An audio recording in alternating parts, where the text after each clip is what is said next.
కానీ చివరిగా నాది ఒక్క మాట, ప్లీజ్ దయచేసి వినండి.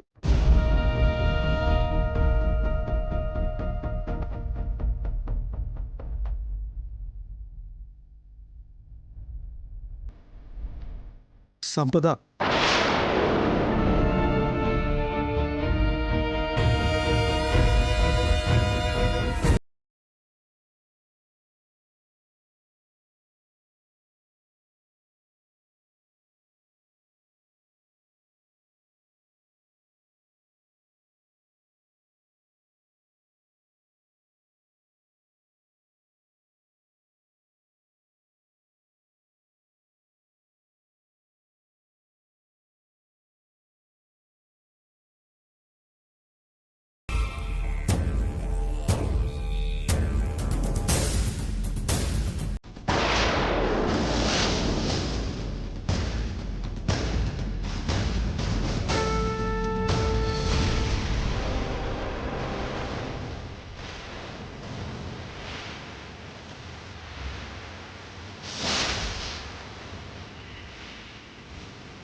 ఏంటి కొత్త నాటకం?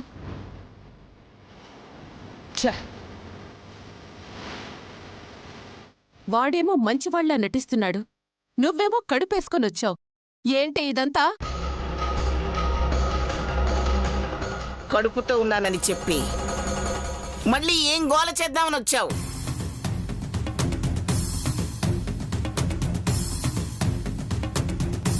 ఒకళ్ళు తర్వాత ఒకళ్ళు వీళ్ళు వచ్చారు అంటే తర్వాత ఏ లాయరో వస్తాడు.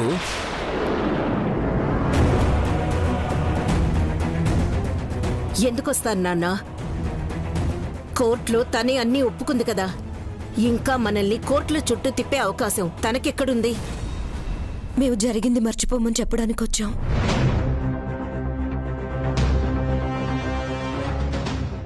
మీరు జరిగింది ఇంకా గుర్తు చేసుకుంటూనే ఉన్నారు.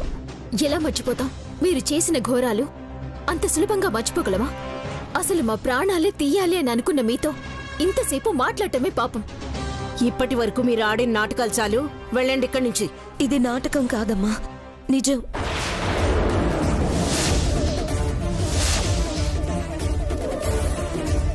నేను తల్లిని కాబోతున్నాను, అందుకే కష్టపడి సిద్ధుని కూడా బయటికి తీసుకొచ్చాను. అవన్నీ మాకెందుకే? చాలు, చేసిన ఘనకార్యాలు చాలు. నువ్వు కడుపుతో ఉన్నానంటున్నావు కాబట్టి నిన్ను తన్ని తరమే లేకపోతున్నాను. పో పో ఇక్కడి నుంచి. ఎవరున్నారని వెళ్ళాలి? ఎక్కడికని వెళ్ళాలి?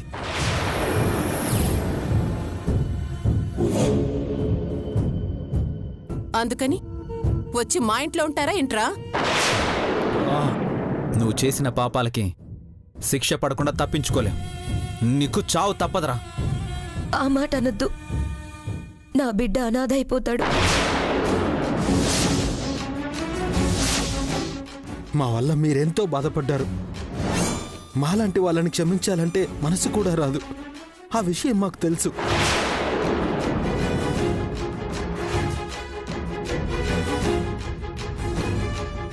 మా గురించి ఆలోచించొద్దు, మమ్మల్ని క్షమించొద్దు. కనీసం మా బిడ్డ గురించి ఒక్క క్షణం ఆలోచించండి, చాలు.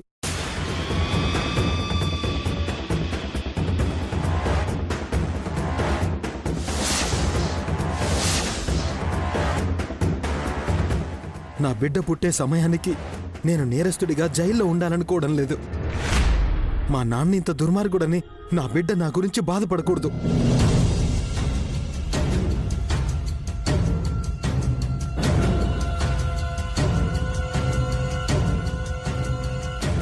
అందుకే నా బిడ్డ కోసం నేను మారాలని నిర్ణయించుకున్నాను. ప్లీజ్ దయచేసి మా తప్పుల్ని క్షమించండి. మమ్మల్ని ఇక నుంచి దుర్మార్గులుగా చూడకండి, ప్లీజ్.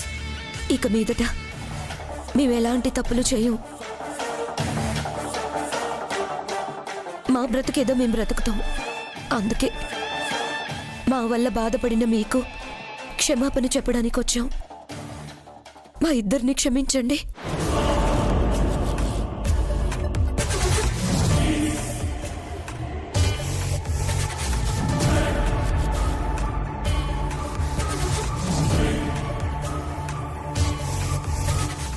చాలేవే, మిమ్మల్ని నమ్మడం అంటే పాముకి పాలు పోసి పెంచడమే. నిన్ను నా బిడ్డకిచ్చి పెళ్లి చేస్తే నువ్వు చేసిందేంటి? నువ్వు చేసిందేమిటే? పసిబిడ్డను కూడా వదిలేసి వీడితో వెళ్ళిపోయావు. అలాంటి నువ్వా మారేది? మేమెంత చెప్పినా మీరు నమ్మరని మాకు తెలుసు. తెలిసే ఇంత దూరం ఎందుకు వచ్చామో తెలుసా? మా తాతయ్య కూడా చనిపోయారు.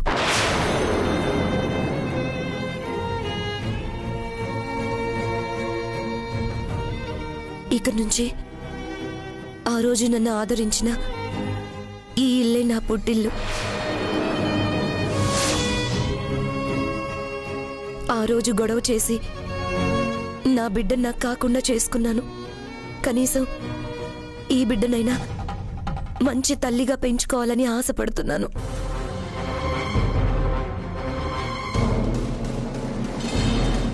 మాకిప్పుడు ఆస్తుల మీద అంతస్తుల మీద ఆశలు లేవు.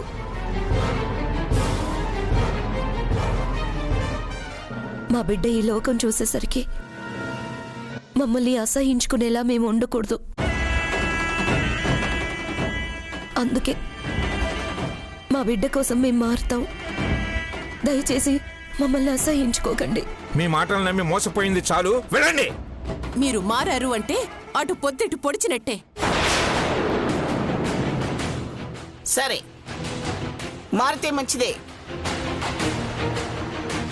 అంతగా మారితే మీ బతుకు మీరు బతకండి. మా ఇంటికి రావడం ఎందుకు? కడుపులో బిడ్డని అడ్డం పెట్టుకుని మమ్మల్ని మోసం చేయాలని చూస్తే దానివల్ల మీకే నష్టం. అసలు ఇదంతా ఎందుకు? మంచిగా బతకాలి అనుకున్నప్పుడు మీరు చెప్పాల్సిన అవసరం లేదు. మీ ప్రవర్తనే చెప్తుంది. వెళ్ళండి ఇక్కడి నుంచి, వెళ్ళండి.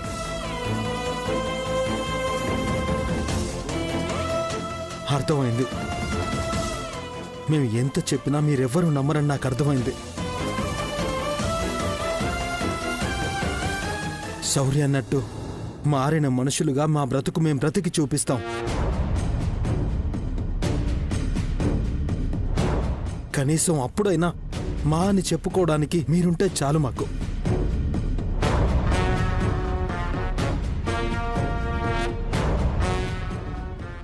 పద శామ్.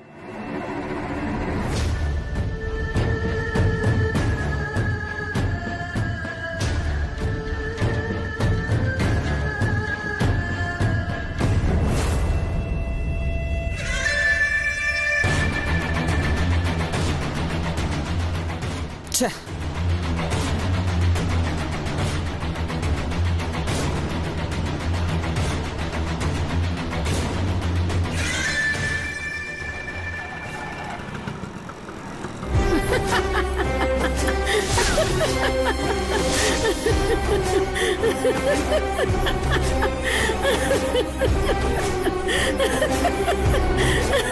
అమ్మా, అమ్మా, అత్తయ్య, మీకెందుకు అంత నవ్వొస్తుంది? నవ్వకేం చేయమంటావు చెప్పు. ఆ ఇంటికి పోవాలంటే కత్తులు కటార్లు వేసుకుని పోయేవాళ్ళం. అట్లాంటిది కడుపు వేసుకుని పోయావంటే నవ్వు రాదా? అయినా నీ కడుపు వస్తే వాళ్ళకేంది, నీ కక్కొస్తే వాళ్ళకెందుకు? నువ్వు నా ఇంటి కోడలు వయ్యావు. ఇంక వాళ్ళు నీ గురించి ఎందుకు ఆలోచిస్తారు చెప్పు? సీమంతం కోసం ఒళ్ళింటి దాకా పోవాలనా? నీ సీమంతం నేను చేస్తాను. నీకు దగ్గరుండి నేనే పురుడు పోయిస్తాను, సరేనా?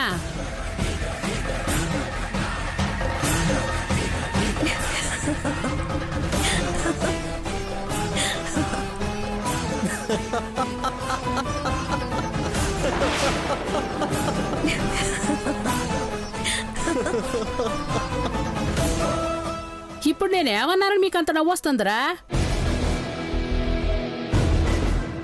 పోన్లే, కడుపుతోటి ఉంది కదా, సీమంతం చేద్దామని అనుకుంటుంటే మీకు నవ్వులాటగా ఉందా?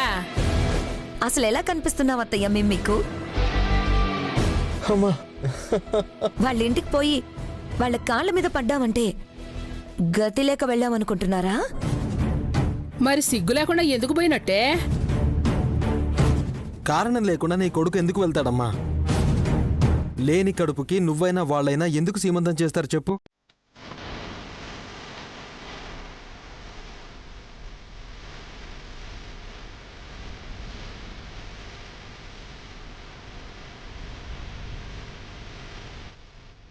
కడుపు లేదా?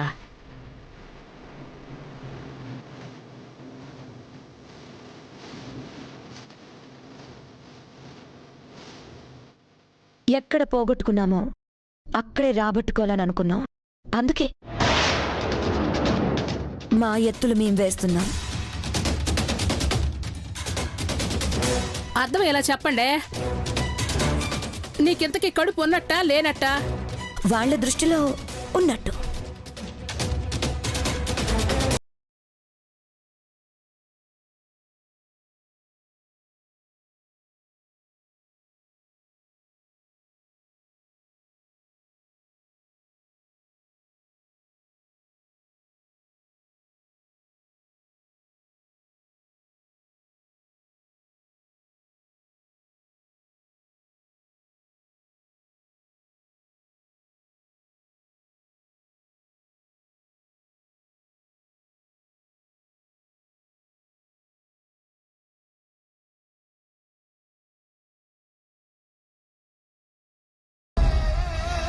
ఆ నమ్మకం రావాలంటే ఇలాంటి సెంటిమెంట్ ఒకటి కావాలి.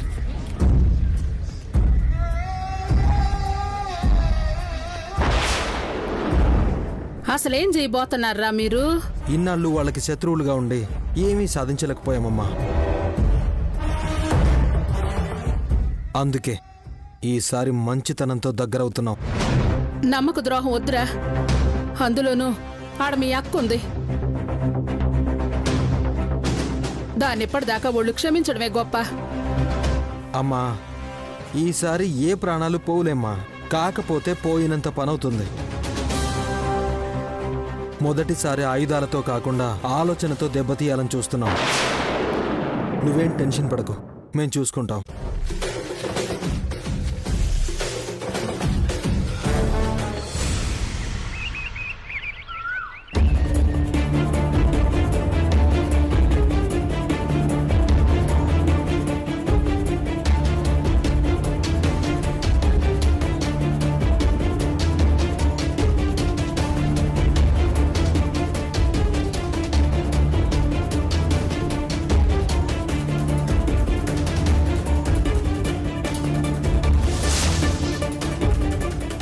చంపేయండి, చంపేయండి, చంపేయండి, చంపేయండి, చంపేయండి, చంపేయండి, చంపేయండి.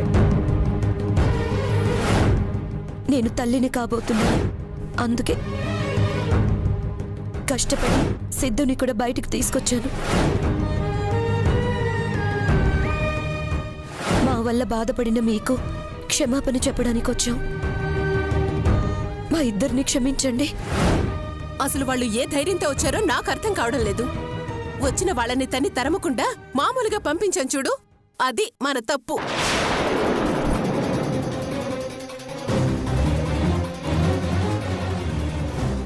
సర్లేవి, కడుపుతో ఉన్నానని చెప్పిన తర్వాత కూడా మనమేమంటాం చెప్పు?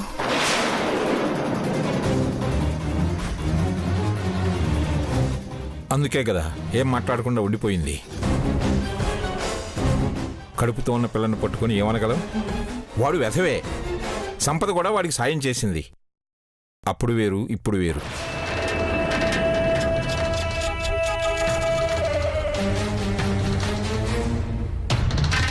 అప్పుడు ఇప్పుడు ఎప్పుడు వాళ్ళు ఒకటే తాతయ్య. వాళ్ళు మనల్ని నమ్మించాలనొచ్చారు.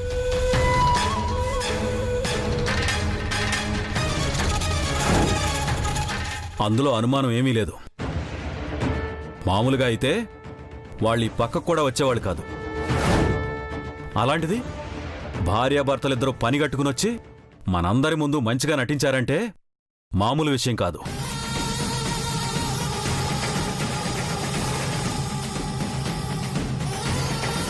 వాళ్ళు 100 చెప్తారు.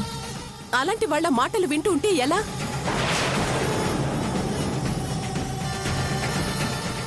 ఇన్ని సంవత్సరాల తర్వాత మొదటిసారిగా వాళ్ళిద్దరూ తప్పు చేశామని ఒప్పుకొని మరీ వచ్చారు.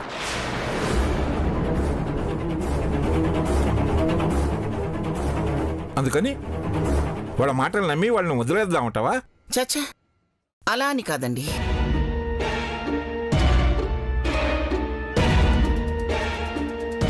వాళ్ళ ఆ విధంగా రావడమే నాకు కొత్తగా అనిపిస్తుంది. మన కుటుంబాన్ని ఎన్నో విధాలుగా బాధ పెట్టాలని చూశారు. అది వాళ్ళ వల్ల కాలేదు. అందుకే ఈ రోజేదో మారిపోయినట్టు మంచివాళ్ళైనట్టు నటిస్తున్నారు.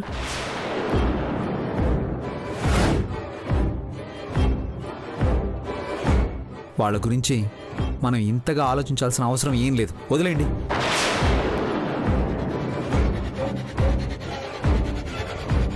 అసలు నన్ను వదిలేసుంటేనా వాళ్ళ సంగతి నేను చెప్పేదాన్ని.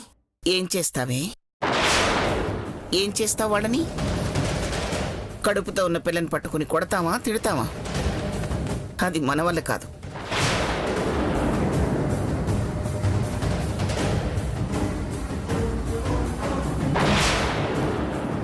వాళ్ళు ఇల్లెత్తుక్కుంటూ వచ్చారు అంటే ఏ కారణం లేకుండా రారు. సరే, మారేమంటున్నారు కదా, మరి నువ్వు మారితే వాళ్ళకే కదా మంచిది. లేదంటే ఏముంది? వాడు నిన్నటిదాకా జైల్లో ఉన్నాడు. రేపు కడుపుతో ఉన్న ఆ పిల్ల కూడా జైలుకు పోవాల్సి వస్తుంది.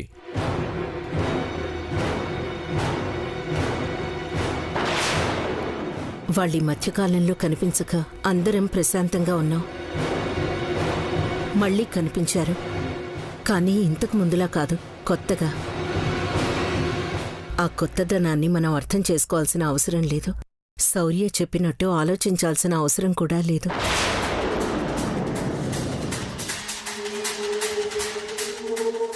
అవునమ్మా, మంచివాళ్లు చెడ్డవాళ్లుగా మారొచ్చు.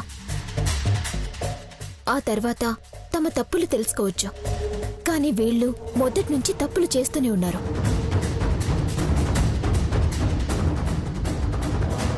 అవును కళ్యాణి, చివరికి వాళ్ళ ప్రాణాలు కాపాడుకోవడానికి ఆ రోజు కన్నయ్యని కూడా అడ్డు పెట్టుకున్నారు. అదృష్టం బాగుండి కన్నయ్యకి ఏం కాలేదు.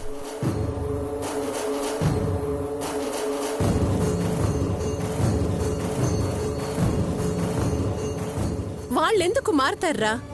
మారినట్టు నటిస్తారంతే. ఏదో 4 మాయమాటలు చెప్పగానే మనం వాళ్ళ బుట్టలో పడిపోతాం అనుకున్నారు. కుదరదు అనగానే ఏం మాట్లాడకుండా వెళ్ళిపోయారు. సరే, ఇల్లెత్తుకుంటూ వచ్చారు. మారేమంటున్నారు. మారడానికి ఒక అవకాశం ఇవ్వండి అంటున్నారు.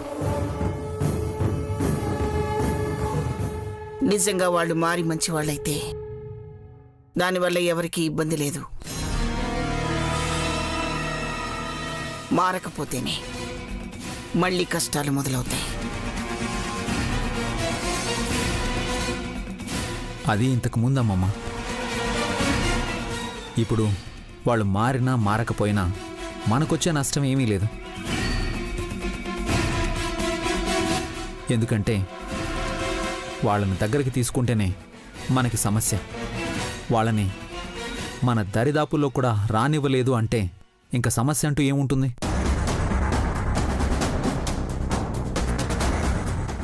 సంపద కడుపుతో ఉందన్నది నిజం.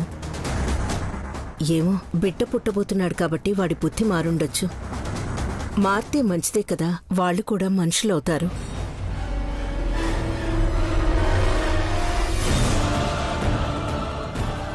ఇదిగో, నువ్విలా అన్ని నమ్ముతావు కాబట్టే ఇలా ఉంది. మర్చిపోయావా ఏంటి? వాళ్ళు నా కొడుకుని చంపాలనుకున్నారు. అలాంటి వాళ్ళని క్షమిస్తావా? మారారనుగానే నమ్మేస్తావా?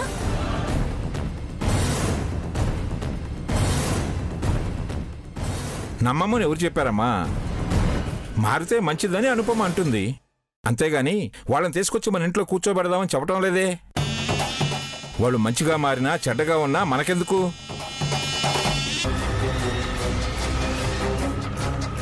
వాళ్ళ వల్ల మనం పడిన కష్టాలు చాలు. ఈరోజు ఏదో మారామని చెప్పారు కదా అని వాళ్ళని చేరదీశామంటే రేపేదన్నా తేడా వచ్చిందంటే బాధపడాల్సింది మనమే. చిచి, వాళ్ళని నమ్మడం ఏమిటండి? ప్రాణం పోయినా అది జరగకూడదు. అందరూ అదే మాట మీద ఉండండి. దొంగేడుపులేడ్చి మేం మారాము, మమ్మల్ని ఆదరించండి, మాకు మీరు తప్ప ఎవరున్నారు అని ఏదేదో చెప్పారు. ఆ మాటలు నమ్మి మీలో ఎవరన్నా వాళ్ల మీద జాలి పడ్డారే అనుకోండి, తర్వాత మన మీద జాలి పడ్డానికి ఎవ్వరూ ఉండరు. ఈ విషయాన్ని ఇంతటితో వదిలేండి. వాళ్ళు వచ్చారు వెళ్ళారు అంతే. అవును, సౌరీ చెప్పింది నిజం. మారారో లేదో మనకు కనిపిస్తూనే ఉందిగా. ఇన్ని దుర్మార్గాలు చేసిన వాళ్ళంత తొందరగా మారిపోతారా? అది చూద్దాంలే.